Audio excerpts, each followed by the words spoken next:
আসসালামু আলাইকুম। এই যে বাচ্চাটা দেখতেছেন, এই বাচ্চাটার হচ্ছে হাড়ে 2টা ছিদ্র। হাড়ে 2টা ছিদ্র থাকলে একটা বাচ্চা কয়দিন বা বাঁচবে আল্লাহ পাক জানে। অবস্থা অনেক খারাপ। আপনারা তো বাচ্চাটা দেখতেই পাইতেছেন। এখন আমি তো আপনাদের কাছে টাকা পয়সা কখনোই চাই না, শর্টকাটে বলি কথা, আমি কখনোই চাই না। কিন্তু আমার মনে হইলো কি যে আপনাদের কাছে আমার কিছু হইলেও চাওয়া দরকার, কারণ আমার একার সামর্থ্য দিয়ে হবে না। প্রায় 8-10 লাখ টাকার মতো লাগবে এই বাচ্চাটার অপারেশন করাইতে। দেখতে পারতেছেন এর অবস্থা কেমন। বাবা হচ্ছে একজন, দেখতে পারতেছেন, মাদ্রাসার শিক্ষক। চাইলেই কিন্তু উনি অপারেশন করাইতে পারবে না, কারণ ওনার কাছে অত টাকা নাই। আর আপনারা জানেন মসজিদের ইমাম, মাদ্রাসার হুজুর, তাদের বেতন থাকে হচ্ছে সবচেয়ে কম। চাইলেও চুরি করতে পারবে না, চাইলেও ডাকাতি করতে পারবে না। তো আমার অনেক বাধ্য হইয়া লাজ শরম সব ফালাইয়া চাইছে, কারণ ফোলাটার কারণে। কি করব, কারণ ফোলা ছাড়া তো ওনার দুনিয়াতে আর কিছু কেউ নাই। সন্তান যেমনই হোক নাকি লিগা, যত খারাপই হোক নাকি লিগা, যত দেখতে নিকৃষ্ট হোক নাকি লিগা, বাপ মা কখনোই সন্তানকে ফালাই দিতে পারে না।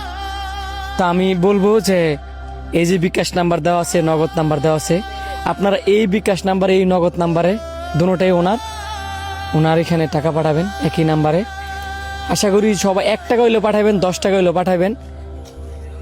মানে আমার ভালোবাসার মানুষ যারা আছেন, আমি জানি সবাই আমাকে অনেক পরিমাণের ভালোবাসেন, অনেক পরিমাণের বিশ্বাস করেন। তো সেই বিশ্বাসের জায়গা থেকে আমি বলবো, এদিক ওদিক 10 টাকা নষ্ট না করিয়া এই বাচ্চাটার এই বাচ্চাটার মুখটা রেবি থাকায় অবশ্যই সবাই সাহায্যের হাত বাড়াইবেন। এই সাহায্য যে আপনার এই দুনিয়াতে কাজে লাগবে এমন না, এই সাহায্য করলে আপনি পরকালেও এই সাহায্যের কারণে হয়তো আপনি জান্নাত পেতে পারেন। আর প্রবাসী ভাইদেরকে যদি বলি, তাদের তো কোনো তুলনা হয় না। তারা দেশের বাইরে গিয়ে অনেক পরিশ্রম করে, কঠোর পরিশ্রম করে। যদি দেখে যে দেশের এমন জায়গায় ওইরকম ক্ষতিতেছে, বা ওইরকম ছেলে অসুস্থ, বা ওইরকম মানুষের অসুস্থ, তো তারা ঝাঁপায়া পড়ে।